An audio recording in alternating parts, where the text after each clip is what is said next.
Welcome, folks. Fred Gleek here again with Bill DeWeese for the weekly roundup. Bill, how was your week?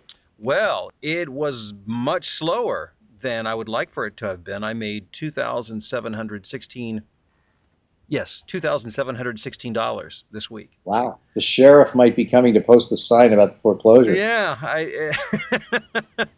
my payments on the castle may have to. We're kidding. It's interesting. The first thing you want to try to do is start finding reasons or excuses. My only thought is Memorial Day weekend. People took a long weekend. I'm thinking, I bet a lot of people added vacation onto the end of Memorial Day so they could get a little extra time. I'm just theorizing at this point. I don't know. Yep.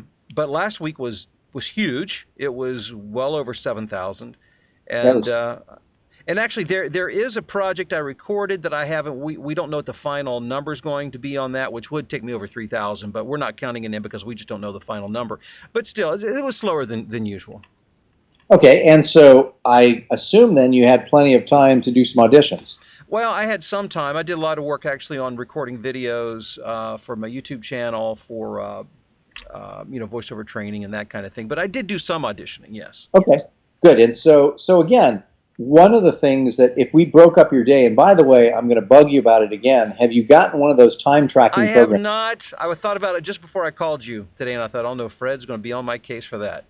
Yeah, because I think that people would love to see that. And so it would be great for you to. Now, the thing about it is we may want to get you, as opposed to the free version I have on mine, the paid version gives you which programs you were using. And I would imagine throughout the day, you're on Skype, you're on this. It'd be nice to find out how much time you're on Adobe Audition. Yeah. Now, one thing I am curious, and you may not know this, I may have to call tech support, but does it measure the time that the program is open or the time that you're actually working on it?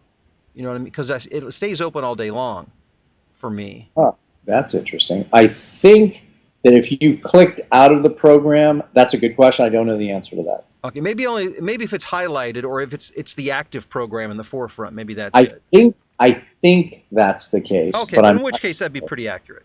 yeah, then that'd be very accurate, I would think. Yeah, yeah. Okay, I just had to kind of think that through, I guess. Perfect. Okay, so now, but your time is divided into auditions, actually doing the work, performance, Right. and voiceover training of some sort, correct? Right. Correct. So those three areas. Now, for most people who are working in the voiceover business, they don't have a component of training. So for them, it's either auditions or doing the work. Right.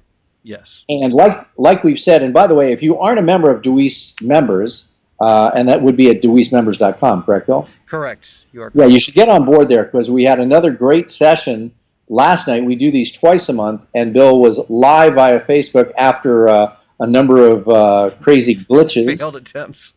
But we made it happen, and everybody had a good time. It's a great group of people. It is a great group of people, and there's a lot of great questions that get asked and get answered.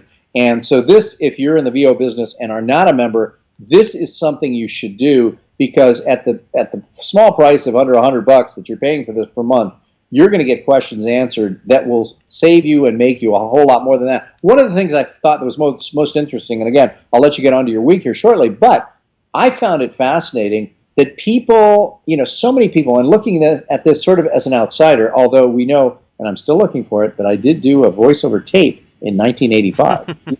Still an outsider because I have not done any. I've not gotten paid 1 red cent for a voiceover job. You got to get paid to be a professional. Yeah, I do. And you know what? If I get one job on Fiverr for $5, I'll call You're a myself. professional. Yeah, I am. So here's my thought. So many people, it seems to me, and this is true like we said in golf or anything else, people spend a lot of time buying equipment thinking that if I just have the right equipment, boy, that'll mean that I'm going to be successful. Yeah. Not true. No, it doesn't mean that. I'm not saying it's not important, but what is important is that you've got the skill set, because as I was explaining to the group last night, I've got material in my demo that was recorded on my old $35 now is what it's worth Marshall MXL microphone. And again, I'm not saying to go out and buy a $35 microphone, but if you're getting started, get stuff that works for the lowest price you can, then make money. Yeah, make the money first, then worry about the equipment. Okay, so even though you had a poor week, let's go through it. What happened on Monday? I did some training narration and also did some pickups on a project I'd previously done for a European client. So it was a pretty quiet day. Wow. And then Tuesday, another day that was relatively quiet. I did have a repeat client, a Suburban Propane. I record commercials for them. I did a commercial for them.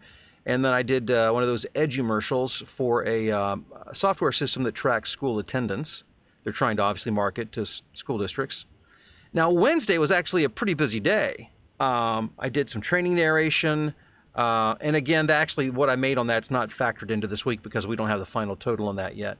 I did an infomercial for Kevin Harrington for a new can opener. And I was just on Kevin Harrington's site the other day, and he's got all those infomercials up there, and I'm on, I think, most of them, at least probably half. It's crazy. It's great. FM Global Workday was another company I did like an explainer video for. I did a project for Philips Lighting. I did a repeat client. It's a company called Thin Ice Vest, that you wear this thin ice vest underneath your clothes to make your body work harder, keep you warm and burn calories. Huh. Harris Teeter grocery store training, a commercial for a food delivery store called 123 Checkout, and then I did a market report for a financial firm as well. So that was a busy day. Yeah. And then yesterday came to a screeching halt as I only did one project for Mettler Toledo, some training there. By the way, just out of curiosity, so that day yesterday generated how much revenue? How much was that? I think it was like $300. Boy, that's where you go. Oh my God, am I going to have to get a real job? It's funny. As long as I've done this, that's still the thought that goes through your mind. I think it's Even true. Though I know it's not. Every performer has the same anxiety, whether they're in the voiceover business or in the acting field, whatever it is. It's like, is this going to be my last job? Or are they going to find out? Yeah, exactly. How many years do you have to do this, be successful before you finally think that you're through that tunnel? Maybe never. I don't know. Today was, it was a pretty busy day. I did a car commercial for a small chain of dealerships called Superior Auto. I did a little more follow-up work for Mettler Toledo, did some CAD software training, a little telephony today for National Car Rental, and then I did an explainer video just a few minutes ago. And one of the things that really stands out to me is there is not one that I can see one new client. So that's a little disturbing.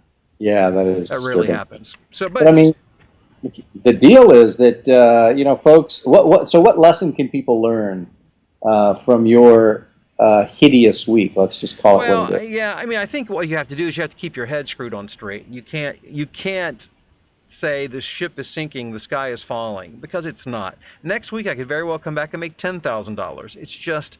It's the way it goes. What's important, I was thinking about this earlier, Fred, the activities. I try not to focus too much on the result. I want the result, I'll get the result, but if I do everything else right, I know the result will come. In the 80s, I used to work at a radio station, and my general manager was the kind of guy that would pace in the front office waiting for the mail delivery every day to see what checks came in from clients. He was so focused on that he did not do a good job of managing the radio station. And I don't want to be that guy who gets so focused on the dollar signs that I'm paralyzed to do the work that has to be done every day to make sure that I get what I need. So that's my lesson for this week. And let me make a promotion here for my daughter who just walked downstairs, who, when your thing is done, that she's going to be doing for you, you're going to have a little kind of, what would we call it? We're going to take certain aspects of Bill and what he does, and we're going to put them into, I wouldn't use the term caricature, but into a drawing. And then after you do that, Bill, and you'll, of course, be delighted with it. If anyone wants something similar, she's got to start paying her own way because, the insurance on the car has gone way up. So she's very talented. Yeah, very talented. And so we'll let people know more about that later. Will this be suitable for framing? Should I give it as a gift to my wife? It will depend. Of course, if you want it suitable for framing in a larger version, there's an additional charge for that. Okay, I wouldn't expect nothing less. Okay, well, thanks everyone for listening. We'll see you next time. Thanks, Bill. Fred.